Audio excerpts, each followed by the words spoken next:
The world of Southern gospel music is mourning the loss of a beloved icon. Squire Parsons, the well-known Southern gospel singer and songwriter of the cherished hymn Sweet Beulah Land, has passed away at the age of 77. His death followed a heart attack, as confirmed by close personal friends. Parsons was a monumental figure in Christian music, a gentle soul whose songs stirred the hearts of millions. Known for his rich baritone voice and timeless lyrics, Squire dedicated his life to glorifying God through music. His passing leaves a void in the gospel community that will be deeply felt for years to come. Born in West Virginia, Squire's journey into music began early. After earning a Bachelor of Science in Music from the West Virginia Institute of Technology, he became the band director at Hannon Junior Senior High School. It was during that chapter of his life that he penned Sweet Beulah Land, the very song that would define his legacy. Dr. John R. Carlisle, the principal at Hannon High School, spoke in an exclusive interview with 13 News, reflecting on his recent conversations with Parsons. "I called him, and he sent me the manuscript for Sweet Beulah Land that he wrote on his way to work at the high school," Carlisle recalled. "He told me he was driving into work and looked up at the sun, and it reminded him of a gospel hymn his father used to sing. That moment inspired the lyrics." Carlisle had been in touch with Squire in recent weeks, preparing to honor him on campus alongside other distinguished alumni. Sadly, just days before the celebration, he received the heartbreaking news of Parsons' passing. "We had invited him for our Christmas celebration. I was hoping he'd sing Sweet Beulah Land here for that," Carlisle said. "Now, it will become a tribute in his memory." The school is also planning a special memorial wall in Squire's honor, featuring a plaque with the original sheet music and an autographed photo. Robin Richardson, a former student under Parsons at Hannon, recalled his impact with warmth and admiration. "He was one of a kind," she said. "A good Christian man and an inspiration to all of us. He actually wrote a lot of his songs right in our band building." Despite retiring from touring in 2019 due to health issues, Parsons never stepped away from ministry. He continued writing music, often accompanied on stage by his son, Sam.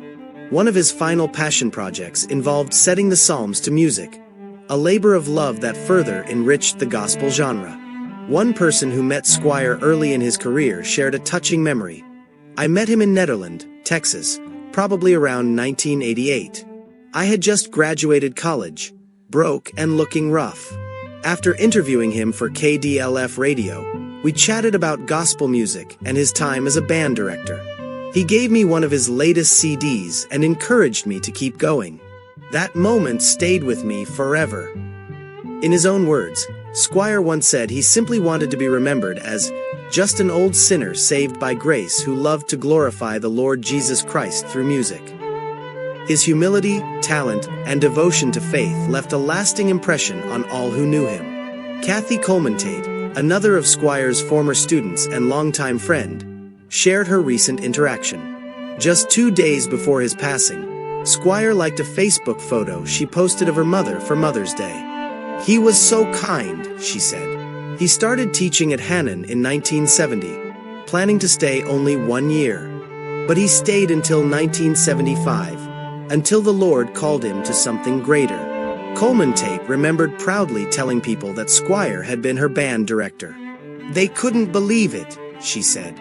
"He was such a great singer, such a great man, so kind to everyone." Squire Parsons composed many other beloved gospel songs beyond Sweet Beulah Land. His works include The Master of the Sea, Walk On, He Came to Me, I Call It Home, I Sing Because, and I'm Not Giving Up. His music touched countless lives with its sincerity and hope. Ordained as a minister at Trinity Baptist Church in Asheville, North Carolina, Parsons extended his calling beyond the stage. For 40 years, he faithfully sang at Mountain Mission's annual Christmas benefit in Charleston, a tradition that fed nearly 1,000 families each year. John Roberts, executive director of Mountain Mission, recalled, "Squire sang every year for 4 decades. He was a gentle giant, standing over 6 feet tall, but one of the kindest souls you'd ever meet."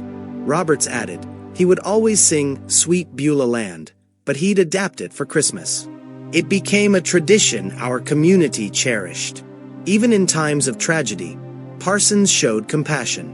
When Hurricane Helene caused devastating floods, Mountain Mission sent relief supplies to his church. His influence and presence stretched far beyond music, into acts of service, kindness, and unwavering faith. Through every note, every lyric, and every moment shared, Squire Parsons gave the world a glimpse of heaven's joy. His voice may be silent now, but his songs will echo through generations, offering peace, hope, and praise. As we remember this gospel legend, we hold on to the truth that his message lives on. Squire Parsons is now in that Beulah land he sang about so often. May he rest in peace, and may his legacy of faith and music continue to comfort and inspire. If his music has ever touched your life, please share your favorite memory or song in the comments below. And if you'd like to keep celebrating the lives and legacies of inspiring figures like Squire Parsons, don't forget to like, subscribe, and hit the notification bell so you never miss a tribute. Thank you for watching, and God bless.